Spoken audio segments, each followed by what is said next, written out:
The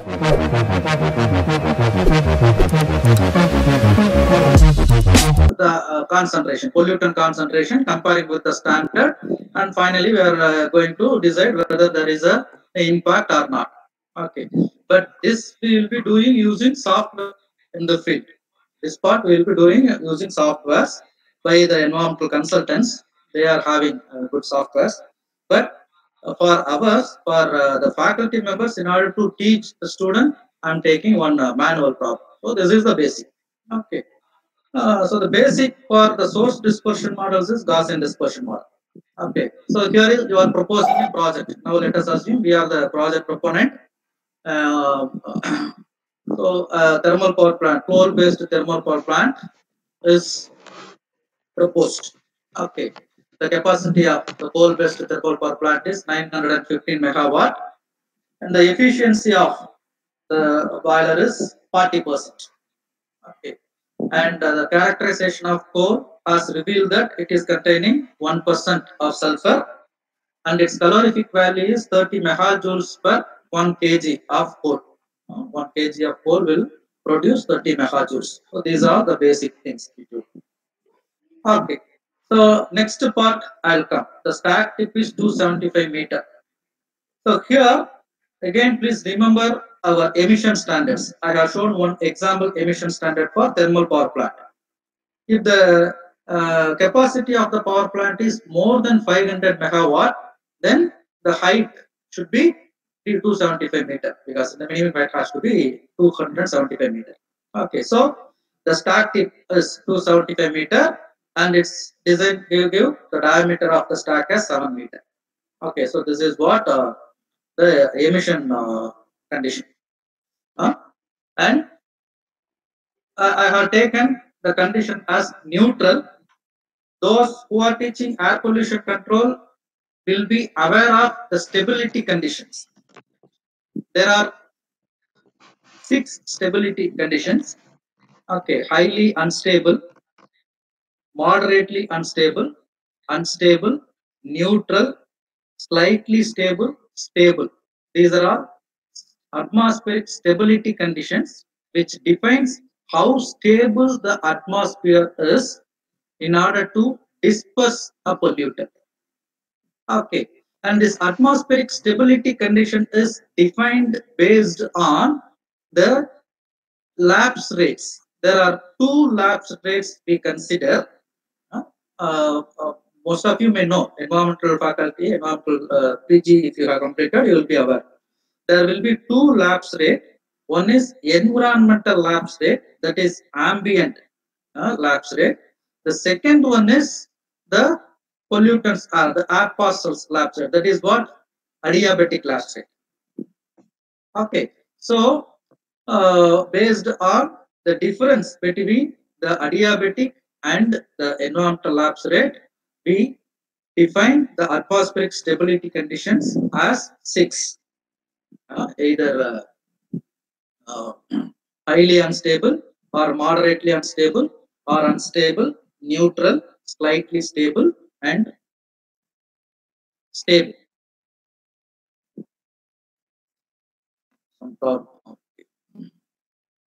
And these 6 conditions are denoted by 6 alphabetic letters A, B, C, D, E, and F. A represents highly unstable. Okay. And for those who are not from environmental background, for them alone, I'm just giving a hint. If the atmosphere is in unstable condition, it is good for dispersion. Whereas if the atmosphere is neutral or stable, okay, it resists the pollutant dispersion. And the concentration will not get diluted, pollutant concentration, it is against the dispersion. So that's what the bottom line of the class. So A, B, C are good for dispersion, whereas D, the neutral, E and F, the stable conditions are not good for dispersion. Okay, so I am predicting the pollutant concentration at neutral condition. Actually, we have to do for all conditions, and we need to predict the worst case scenario, whether the concentration at particular distance from the source is worst during slide, what is the stable or unstable or neutral we need to do. Okay, so for this session, we are going to consider for neutral condition. Okay, so if neutral conditions prevails, predict the ground level concentration of sulfur dioxide at 1 kilometer downwind from the plant. Okay, from the proposed plant, 1 kilometer downwind. It means exactly in the wind direction. Okay, 1 kilometer downwind we need to calculate on the ground. It is ground level concentration. Okay. So the other input parameters we have taken as wind velocity at 10-meter height is 4 meter per second. Usually, the wind velocity is measured at 10-meter height. The anemometer is fixed at 10-meter height. So we take the wind velocity, but our start height will be different.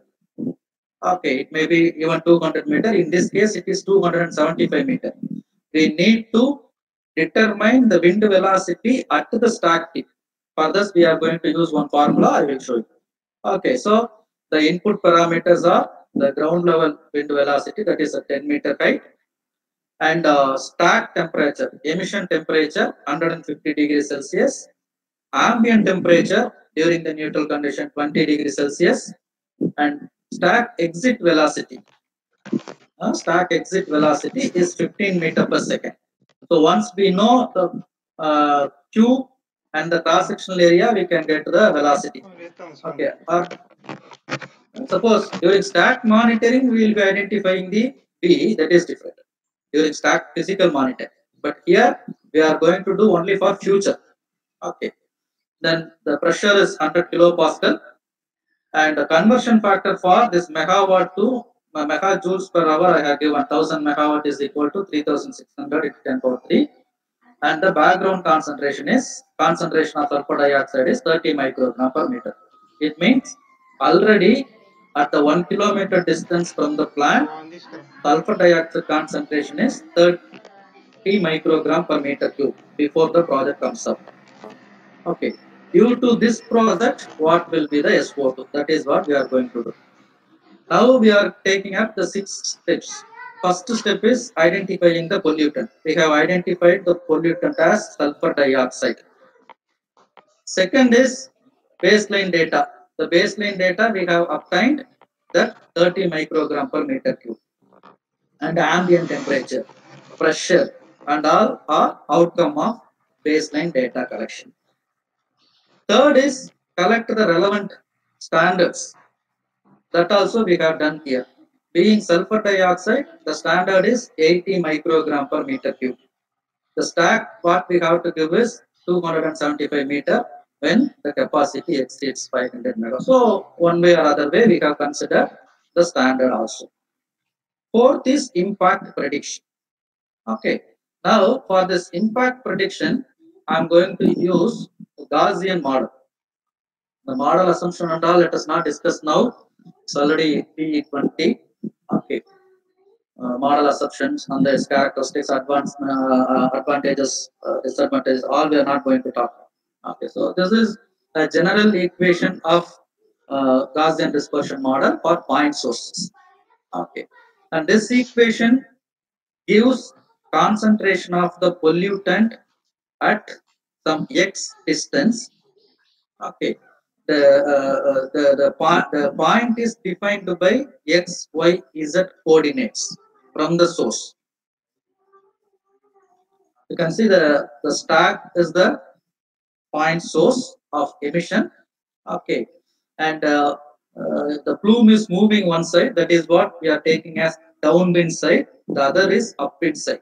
Okay, and suppose if you are fixing one point, at which point we want to know the concentration is defined by x, y, and z, where x is the horizontal distance between the stack and the receptor point.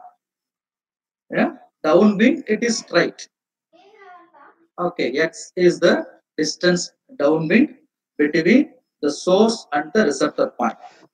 Okay, suppose the receptor point is deviating from the downwind point, either in the right side or in the left. Exactly in the downwind direction, if you are measuring the concentration, you will take x. Okay. And instead, if the receptor point is deviating from the downwind side, either left side or right side, that distance between the center line and the receptor point is y. Center line here is x. Okay. So from the center line, what is the distance it is deviating? Either side. That is y. Z is the height of the receptor point from the base. Okay. So the C of x comma y comma z means x, y, z are defining the receptor point with respect to the star. X is the horizontal distance, y is the lateral distance from the center line, the x axis, and z is the height. Okay. So C of x, y, z I told you. C means concentration. Concentration of the pollutant at the receptor point defined by its coordinates x, y, z. And the concentration may be in kg per meter cube or microgram per meter cube or milligram per meter cube, depending on what unit you are using in a Q. The capital Q is emission rate. Per unit time, what is the pollutant emitted? What is the amount of pollutant emitted? Okay, per unit time means per second, per minute, or per hour. So here, since the concentration is kg per meter cube, the Q will also be in kg per second. Kg second. Kg per second. Okay. And US is wind velocity at stack height. Sigma y and sigma z are called dispersion coefficients. Horizontal dispersion coefficient is sigma y. Vertical dispersion coefficient is sigma z. These two we can calculate. Methodology is there, or directly we can read from the chart. This chart is called Pascal's chart. Okay, the Pascal chart. This is for horizontal dispersion coefficient, and this is for vertical dispersion coefficient. Sigma y is given in y-axis, whereas the x-axis represents the downwind distance. For example, if it is for 1 kilometer, see 1 is the 0.1, 1, 10, 100. Like the x-axis denotes the downwind distance. And if I want to know the sigma y during highly stable condition, F condition. Okay, so please see, this is the point, because the distance, downwind distance is 1 meter. Downwind distance is 1 meter. That point. Okay, and you see here. Okay, so what is that point? 10, 20, probably it may be 28. 28 meters. Sigma y is 28 meters. So we can calculate based on the stability conditions. We can calculate. Separate methodology is there, but that is not our scope now. So by using the Pascal chart, how we are going to read. Similarly here, with respect to the downwind distance, sigma z has been given the y-axis. Suppose I am measuring for condition A during highly unstable condition, what will be the vertical disperse coefficient at 1 kilometer distance? Highly unstable condition is denoted by letter A. So here it is corresponding to 1 kilometer. So A here. So the point here is 100, 200, 300, 400 meters. So the case for 1 kilometer downwind distance, if the condition is A, that is highly unstable, then sigma z is 400 meters.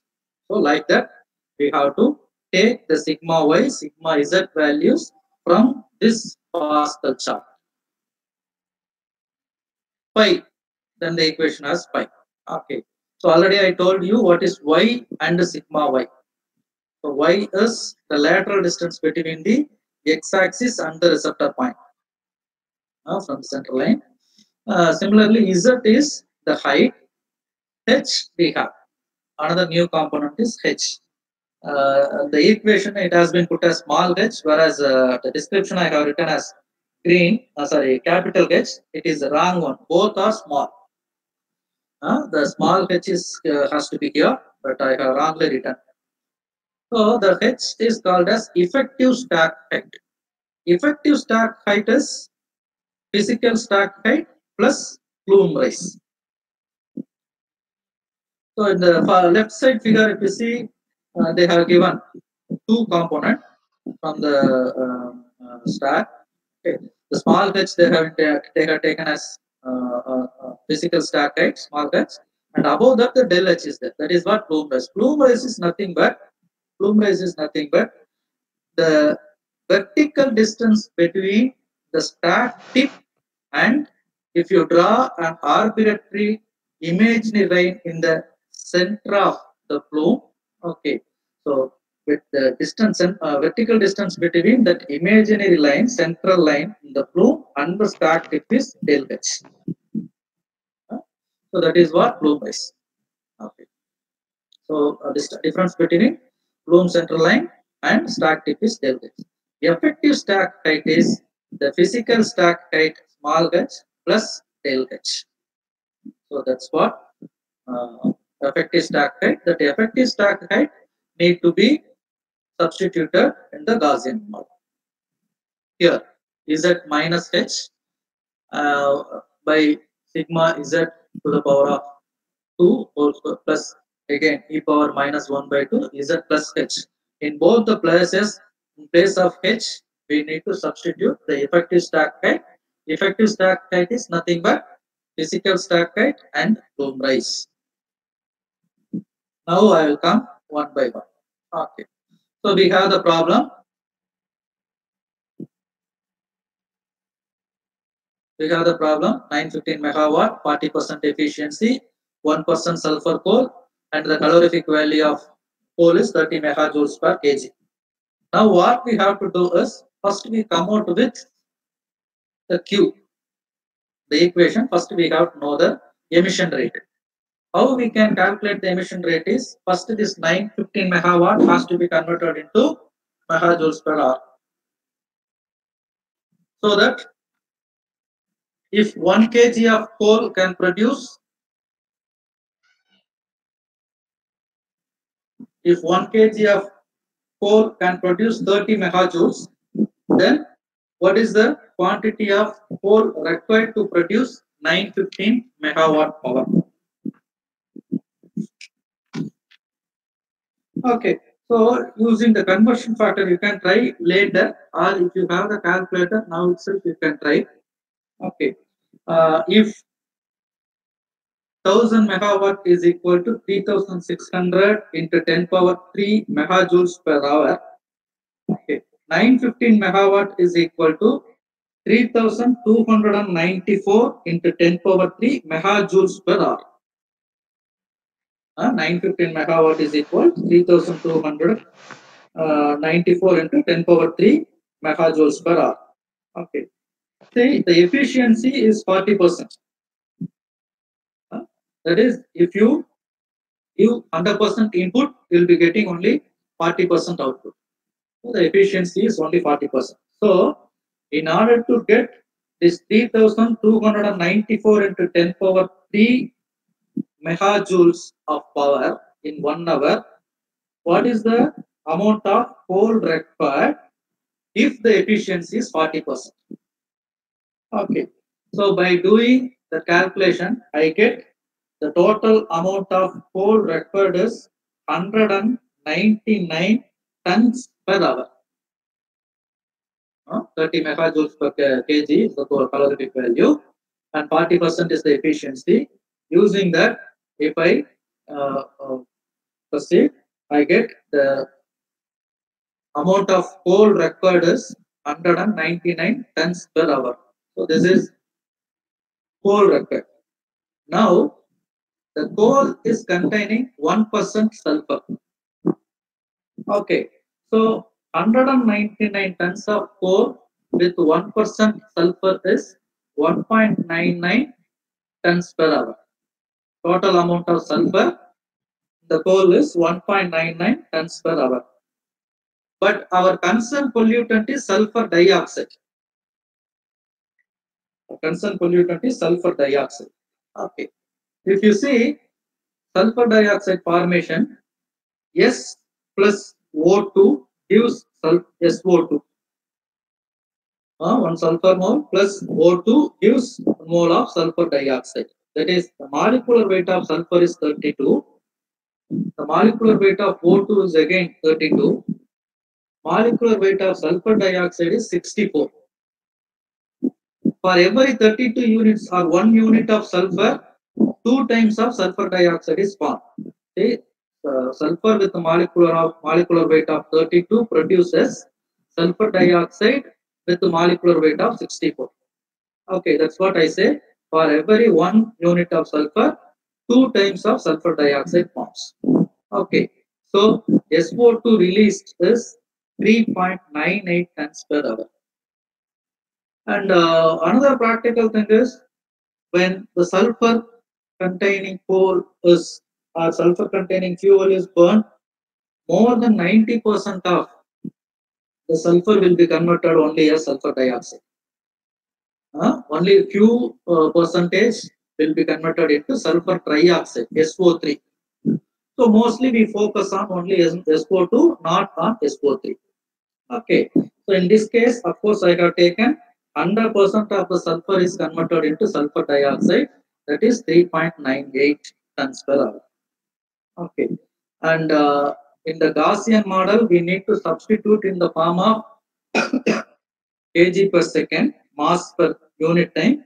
So this tons per hour has been converted into kg per second, 1.105 kilogram per second. You may ask why I am substituting per second instead of hour. Reason is the velocity also one of the parameter there. The stack velocity as well as wind velocity also one of the parameter which will be given in terms of meter per second. So that is why I am converting the mass also in terms of kg per second. Fine. Then our input data as on ambient velocity is only at for the height of 10 meter. But our stack height is 275 meter. We need to know the wind velocity at the 275 meter.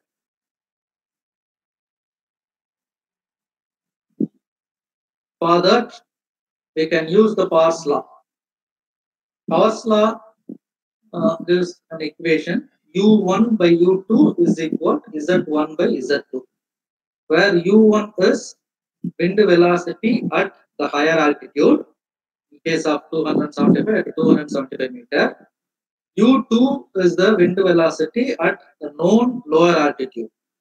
In our case, the known wind velocity at lower altitude is 10 meter. Sorry, I forget.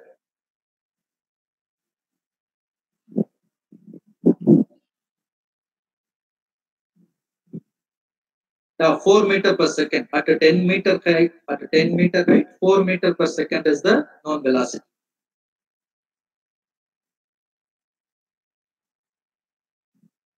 Okay, so in this case, 275 divided by 4. I'm sorry, not 275. The U1 is unknown, so U1 divided by 4 is equal. Z1 is 275 divided by Z2 is 10 meter. 275 meter is the higher altitude, 10 meter is the lower altitude where we measured the wind velocity. So 275 by 10 whole power P. Okay, the P is a dimensionless parameter with respect to atmospheric stability class. For A 0.15, for F 0.60.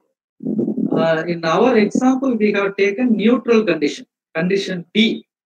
Okay, so the P corresponding P value is 0.25. So the actual equation will be U1 divided by 4 is equal 275 divided by 10 to the power of 0.25. Okay.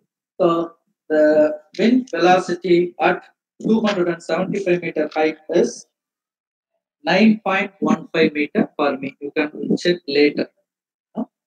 Wind velocity at 275 meter is 9.75 meter. Third is we have to calculate the effective start height for our for substituting in the Gaussian model. We need to calculate the effective stack height.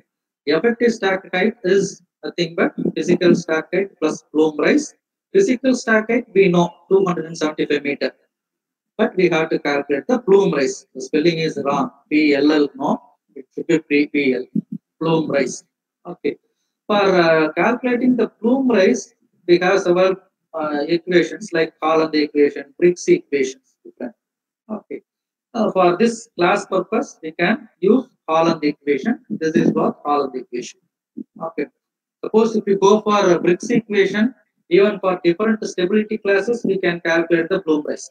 But here, the class is not account, the ABCD are not accounted. Instead, only temperature is accounted, ambient temperature and stack temperature. So, using Holland equation, how we can calculate the Bloom rises? 2 Vs by Vsrs divided by U. Okay, the U is wind velocity at the stack height. Vs is nothing but stack velocity. Rs is stack radius at the tip. 1.5 into 2.68 10 power minus 2. P is the atmospheric pressure in kilopascal. Ts and Ta are stack and ambient temperature respectively. But one thing is we have to give in Kelvin, not in degree Celsius. Again, Rs is stack tip radius. Okay. So please remember our example problem.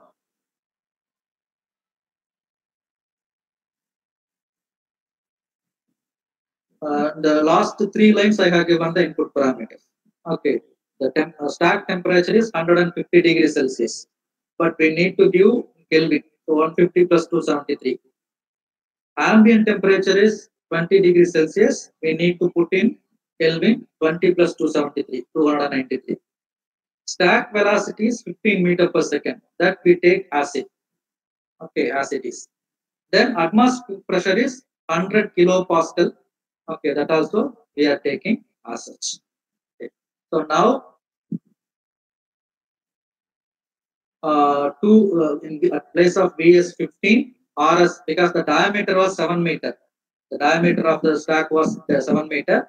So Rs will be 3.5 meter. Okay. The remaining parameters we can substitute U as 9.15, Ts as 150 plus 273, Ta as 20 plus 273 divided by Ts as 273 plus 275. I'm sorry, 150 plus 273. Okay. Again, Rs as 3.5. Okay. So for that, my answer is 182.83. 182.83 is the Bloom rise. Now what we have to calculate is from the Bloom rise we have to calculate the effective stack height. Effective stack height is 182 plus 275. Okay, that is comes around 457 meters. Now we can get into the equation. So Q we have calculated. Q is 1.105 kg per second. US is 9.15 meter per second. Sigma Y and sigma Z we need to read from Pascal chart. Please recall that we have to predict the pollutant concentration at 1 kilometer downwind distance. So 1000 meters. Okay, 1 kilometer downwind distance. X is 1 kilometer. Okay, and neutral condition prevails. So the class is D for 1 kilometer X. For class D, what is sigma Y, what is sigma Z? That is what we have to take. So the x-axis is in kilometer only. So in 1 kilometer against D, so this is D against D. If you read the sigma y comes as 55 meters. Sigma y comes as 55 meter, 10, 20, 30, 40, 50. So in between 50, so it is 55 meter. Whereas here sigma z, okay, again x-axis, sorry, x distance is 1 kilometer. So against 1 for class D, so here the line is 10, 20, it comes nearly 27 or 28 meter. Okay, sigma z is 28 meter. So sigma y 55, sigma z 28 meters. So Q, U, sigma y, sigma z is over. Okay. The question is exactly in the downwind distance. So there is no y. Y can be put as 0. Since we put 0 there, e power 0 becomes 1. So that component becomes 1. And again, it is only ground level concentration. So there is no question of Z. Z is the vertical distance from the ground level, or the vertical distance from the ground level for the receptor point. The receptor point is only the ground level. So there is no Z. Z is also 0. Okay. Only H will come. H is effective stack height. Effective stack height already we have calculated. That is the boom rise as 182 meter and the physical stack height as 275 meter. So totally it is 457 meter. The H is 457 meter. Okay. So by substituting all this, I obtain the predicted concentration at 1 kilometer as the third line from the last, 3.56 into 10 power minus 4 microgram per meter cube. 3.56 into 10 power minus 54 microgram, 54 microgram per meter cube. This concentration, this SO2 is from the proposed site at 1 kilometer downwind distance at ground level due to the proposed project. But already we have 30 microgram per meter cube of baseline concentration is there, or background concentration is there. You can read the problem in the last one. So even before the project is proposed, the area of SO2 concentration is 30 microgram per meter cube. Okay, so this 30 plus, if the product comes, another 3.56 into 10 power minus 54 will be added.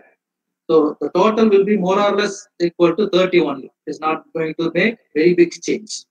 Okay. So this is what the outcome of prediction. Finally, you get one figure. 30 plus or the some value is 3.56 into 10 power minus 54. So there is not going to be much change. Let us take it as 30 itself. So the predicted concentration of SO2 if the project comes into operation is only 30 microgram per meter cube. Okay. Then the next stage is assessment, whether it is significant or whether it is potential or non-potential. So now I am comparing that with the baseline data as well as the standard. There is no much change when comparing to the baseline data, as well as standard is 80 microgram. Okay, the value is much below the standard value. So this is not a significant impact. There is no potential impact in terms of SO2 due to the proposed project. That is what assessment. So once assessment is over, here there is no need for mitigation measure. There is no need for mitigation measure. Suppose instead of this 3.56, you get about some 60 microgram. So the 30 plus 60 microgram, total of 90 microgram comes. Then you can rewrite the last sentence as, yes, there will be significant impact because the total expected SO2 concentration is exceeding the standard value 80 microgram per meter cube. After writing this, we need to identify mitigation measures. Mitigation measures, as we suggest, let us go for low sulfur content coal, or try to improve the boiler efficiency. Now we are using only 40%. Why don't we improve the boiler efficiency so that the coal feed can be reduced? Like different options of source correction method, right? If that is also not possible, then go for the scrubbing. Okay, recommend some wet scrubber in order to reduce the SO2 concentration using some 1% or 1.2% alkaline solution. So that is what mitigation is. So this is the flow of predicting impact on our environment. What I did is,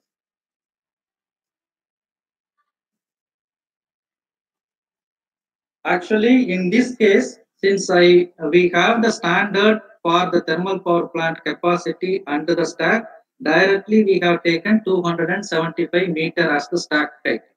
If that is not given based on the emission value, emission rate, we have to calculate the stack height. So that is what the first step. Estimate the physical stack height using this formula. Okay, H is equal 14Q to the power of 0.3, where Q is SO2 emission in kg per hour.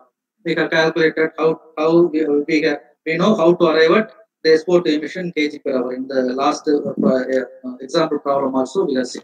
Okay, so based on the emission rate, we need to arrive at the physical stack height. And for each condition, A, B, C, D, E, F, at the stack height, what will be the wind velocity? For that, we should have baseline data of current wind velocity at known height. Okay, using the Power's law, predict what will be the wind velocity at the stack tip for different classes, atmospheric stability classes. Then, once you know the wind velocity at the stack tip, okay, calculate the plume rise.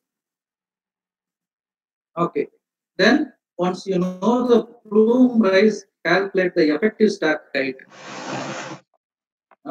Then for the stability class, for the horizontal distance between the receptor point and the source, read the sigma y and sigma z from the Pascal chart, substitute the value and predict the pollutant concentration. Okay, then add the concentration with the baseline concentration. Check if it is giving significant change with the baseline concentration, as well as if it is exceeding the standard value. If yes, then analyze the options for mitigation measures. If no, conclude there is no significant impact on our environment with respect to this particular pollutant. There may be another pollutant. Okay, so with respect to SO2, there is no impact. There may be impact in terms of particulate pollutant if the or other pollutant if the process is different. So like that we have to. So this is where I'm stopping.